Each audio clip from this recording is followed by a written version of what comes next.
Сегодняшняя история носит необычайно таинственный характер. Речь пойдет про семью Белл и колокольную ведьму, которая терроризировала людей, пугала и заставляла испытывать дикий ужас. Колокольная – все потому, что ведьма любила петь различные песни, гимны и перечитывать отрывки из различных писаний. Давайте окунемся на 200 лет назад и разберем эту историю с самого его начала. В 1800-х годах существовал такой человек по имени Джон Белл, который в свою очередь переехал со своей чудесной женой Люси и детьми из Северной Каролины в низины Ред-Ривер, штат Теннесси. Он был достаточно обеспеченным человеком и приобрел себе целых 328 акров вместе с большим деревянным домиком. Он был порядочным и зарекомендованным человеком в общине, который проживал. Он и его семья жили в достатке, любви и счастье.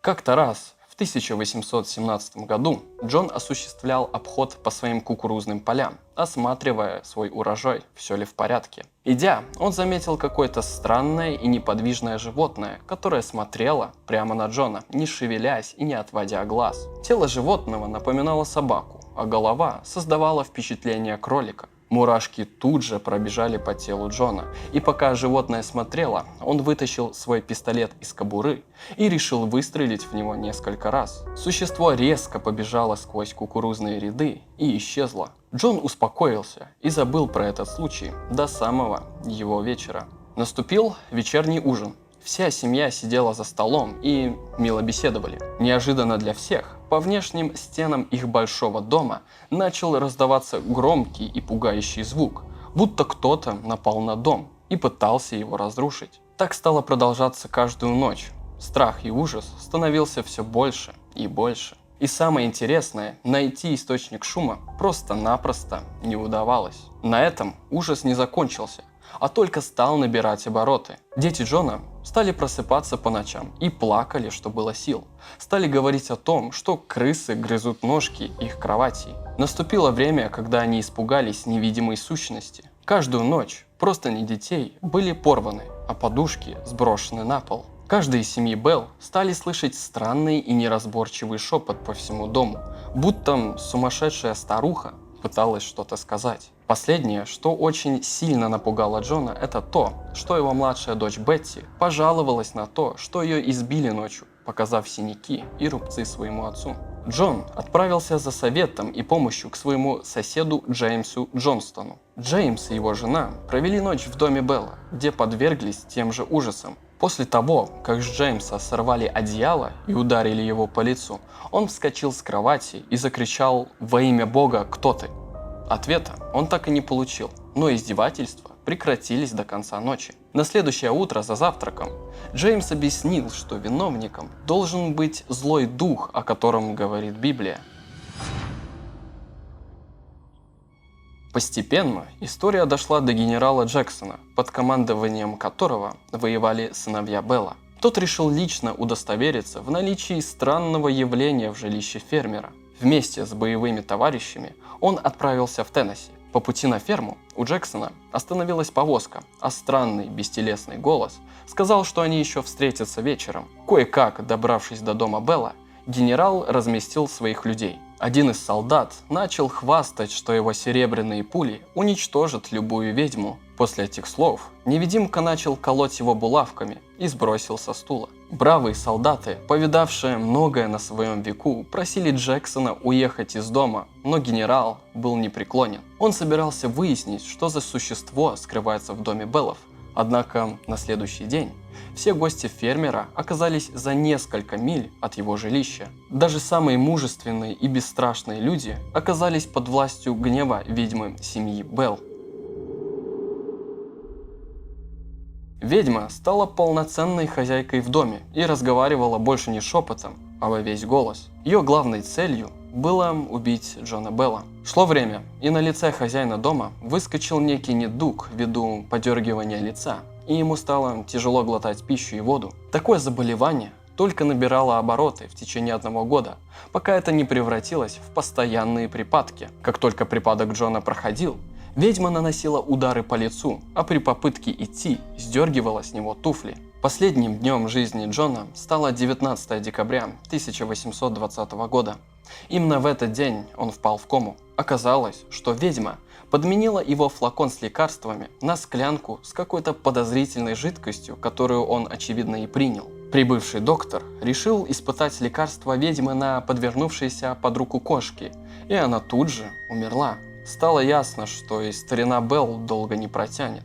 Через несколько часов мужчина скончался. Похороны Джона были масштабными, и почти все жители близлежащих городов пришли поддержать его семью. После его погребения на церковном кладбище со всех сторон было слышно, как ведьма громко поет песню о бутылке коньяка. Она продолжала, пока последний скорбящий не покинул кладбище. Сверхъестественная активность почти исчезла после смерти Джона, как будто ведьма выполнила свое предназначение. О ней ничего не было слышно до апреля 1821 года, когда она навестила Люси Белл.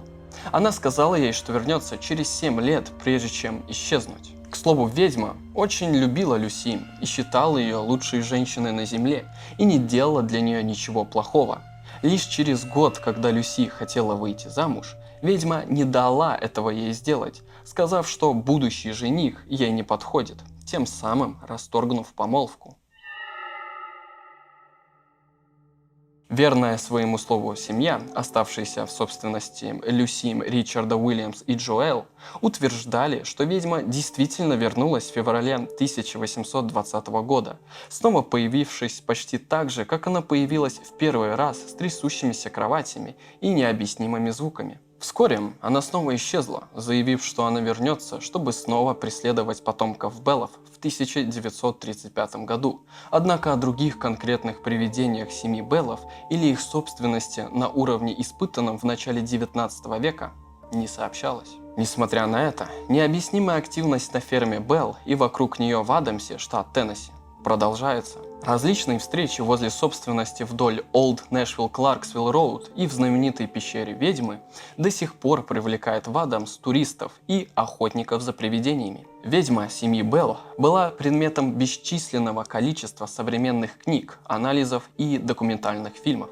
в том числе широко распространенного фильма 2006 года «Американский призрак», основанный на легенде о ведьме Белл. Хотя преследование семьи Белл, по-видимому, закончилось почти 200 лет назад, рассказы о ведьме в 2023 году также убедительны, как и в 1819.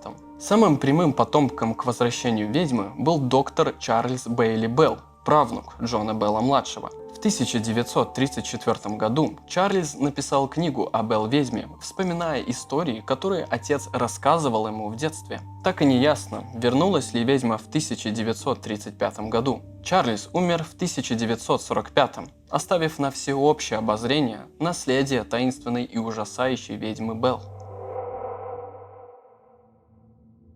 И все-таки кем же было это существо при жизни?